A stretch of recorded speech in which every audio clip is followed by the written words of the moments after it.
Hi guys. At what point do house prices and the willful political disregard for the harm they are causing become a national emergency?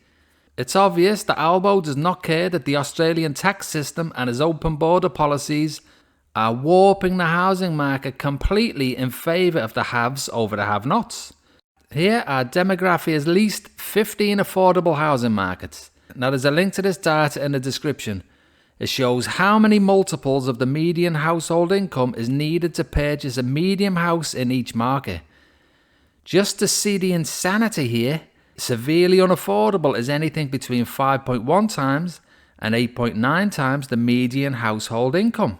Impossibly unaffordable is anything over 9 times the median household income. Just look at the absolute state of the Australian cities in red. Look at Adelaide coming in at number 6, whilst London is at number 12. The gigantic historical premier global city of London is less expensive than the little dull boring capital of South Australia. Adelaide is also less affordable than San Francisco, which is the major global hub for the tech industry. What an absolute joke. In fact, things are even worse than what they are on this. Just a couple of days ago, this came out. Genuine emergency, Sydney's unwanted honour in housing affordability report. As explained by ABC's finance guru, Alan Cochler, on Sunday night, that figure is 14.7 times the median New South Wales wage now.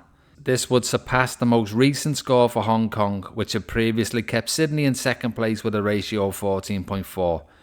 according to research by California's Chapman University. The housing situation is so warped that many Australians are increasingly being priced out of the market altogether and are being pushed onto the streets. Now, sadly, in my view, it is clear that Albo does not really want any of this to be fixed. If Albo did genuinely want to fix the housing mess, he would not have put the ex-Minister for Home Affairs, who disastrously let in over 1 million new people into Australia in just a couple of years in the middle of a housing crisis, to be quietly moved aside to now be in control of the housing and homelessness portfolio. If that doesn't make you suspicious that Albo wants this disaster to continue, then what would? Just look at the progress Claire O'Neill is making now in her new role. Housing costs are rising and homelessness is growing. Albo has chosen the best person he could to make things much worse. A person who has proven to be incapable of doing the right thing with regards to housing. He has effectively put the person who created the fire in control of the fire truck. And he knows full well that this person cannot operate the fire truck effectively, or worse, does not want to use the fire truck at all. And if you don't believe me, remember this 6-month-old clip? I still cannot believe just how bad this is.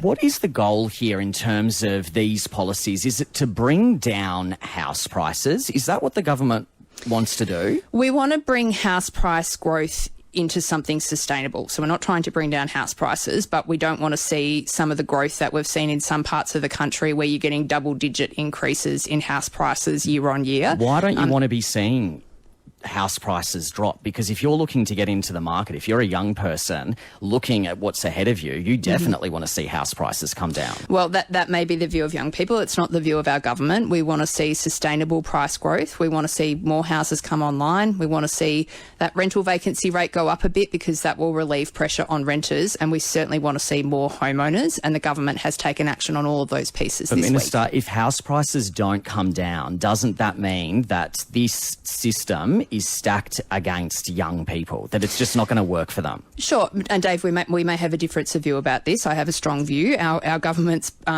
policies are not going to reduce house prices. We want house prices to grow sustainably.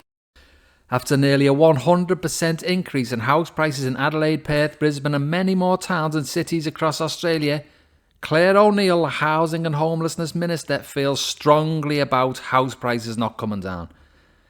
What a terribly bad and cruel joke this is on the most vulnerable Australians. There are so many homeless people in every city now, so much more than before the floodgates were opened. Albo knows that if you keep filling a finite-sized glass, then there will be a spillover. Just like if you only have so many dwellings and then bring in too many people, it's obvious that people will become homeless. And there's no chance that the parliamentarians, you know, the smartest people in the country apparently, did not understand this simple fact either. This is why what they have done is so insidious, guys. They knew what they were doing and they proceeded to do it anyway. Knowing that what they were doing was making the rich much richer and the poorest, most vulnerable in society, much worse off. And to see a Labour government do this tells me that Australia is now firmly in a period of managed decline. To see Albo not even be able to bring himself to say house prices need to come down for the sake of young Australians tells me everything I need to know about that man and the way the country is headed. So guys, what do you think? Is it all over for Australia? Is the lucky country just a country now that is concerned for people who own property? Is everyone else just collateral damage to please the capital gain gods? Let's hope not, eh? But it's not looking good. So guys, please like and subscribe, and I'll see you all on the next one, hopefully. Cheers for that.